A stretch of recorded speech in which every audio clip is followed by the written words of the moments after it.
Hey, hey guys, welcome back to another scary video. We are going to be continuing the 3 true scary field trip horror stories. So, because I made one, I'm going to make two more, and this is the second one. So, let's go. When I was in the 4th grade, my class took a field trip to a rural zoo-type place about an hour away from our school. I remember vividly it was a cloudy day with the occasional raindrop or two falling. The zoo was kind of small, but it was kid-friendly. It had a decent amount of habitats, mostly smaller animals though, nothing exotic.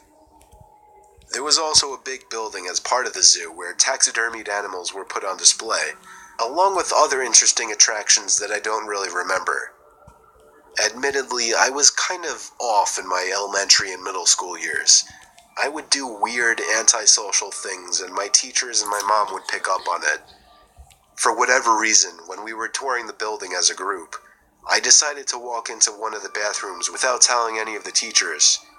I did my business, washed my hands, and entered back out into the hallway. Nobody was around. I walked down one of the hallways we hadn't crossed yet.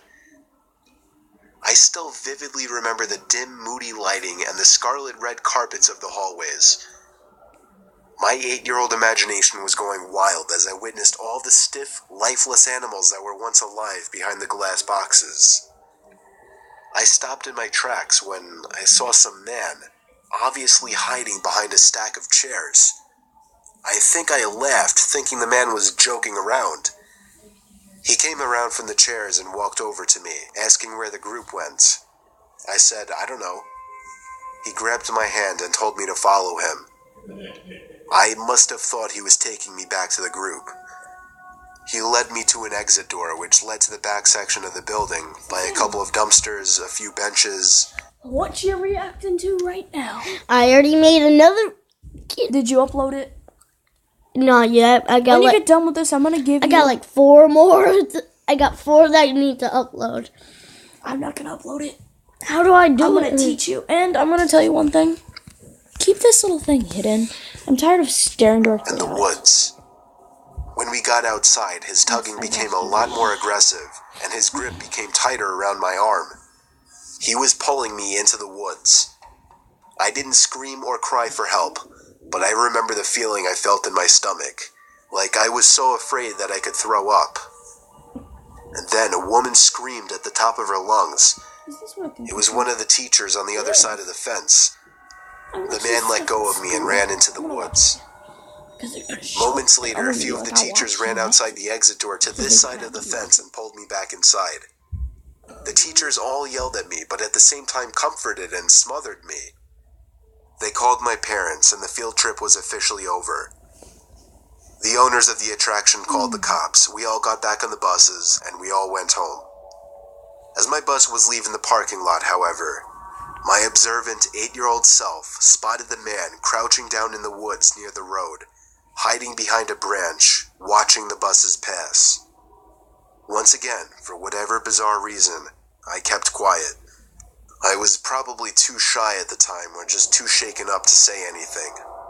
All the other kids looked at me weird the rest of the ride home. I didn't care. But I hope that man never found success in snatching an unsuspecting young child like myself at the time. Next! So, guys, I'm actually going to do the 3rd video and this as well. Okay, let's go. Back in high school, I took a mysteries and mythology type class, or something like that. I don't remember the name of the class. It basically just had to do with real-life mysteries and creepy shit. I was into that kind of stuff. I was taking the class with a good friend, who I'll call Ben for this story. The teacher of the class took us on a field trip to a nearby abandoned village with an unknown past. The village was built in the early 1900s, but seems as though it had been quickly abandoned shortly after it was built. The bus ride there was about 20 minutes. All of us were glued to the bus windows as we pulled up some sketchy-looking, decrepit road cutting through dense forest.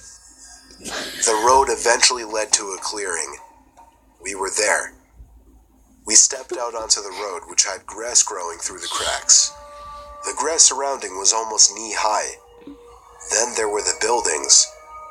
The tall, archaic brick buildings with the boarded-up windows all gave off such chilling vibes.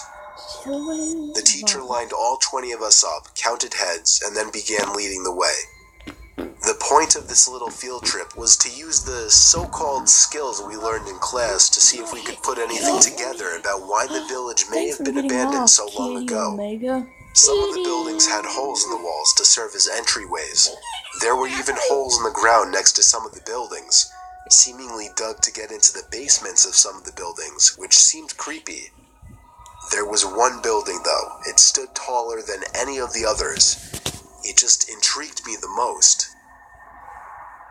While the teacher was leading the group towards the village church, Ben and I decided to sneak off on our own to look for anything interesting.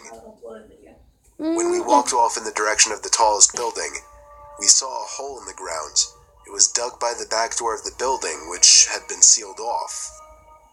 In the hole was a ladder, which led down to the concrete floor below. We both looked at each other and knew we had to do it.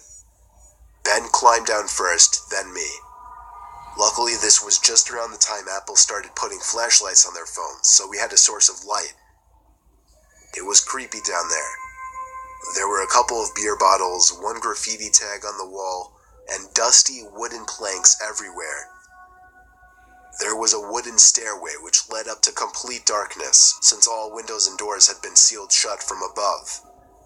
We had already gone as far as to enter the building, so we figured we'd go up the stairs too.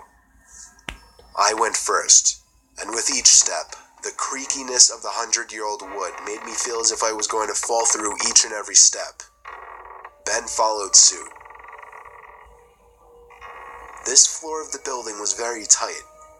It seemed like there were many openings going off into different, smaller rooms.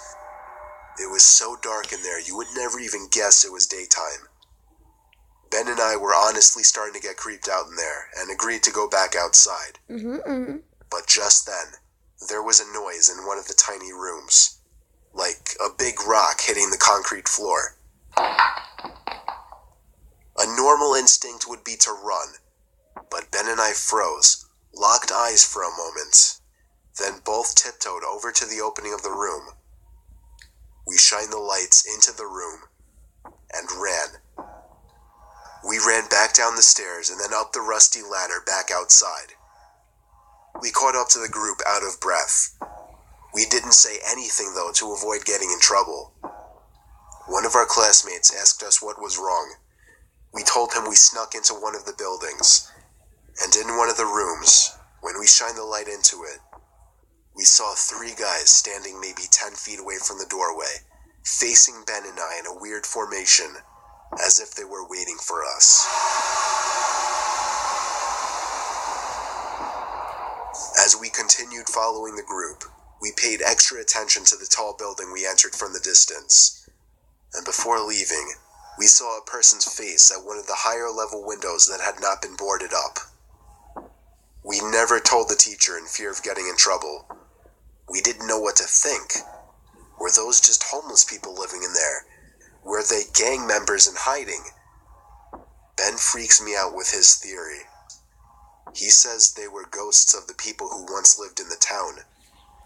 Still, the way the 3 guys were just hauntingly standing there so calmly, staring at us the moment we peeked our heads through that doorway, I still can't get that image out of my head. I may go back to that village one day, just to prove Ben's idea wrong.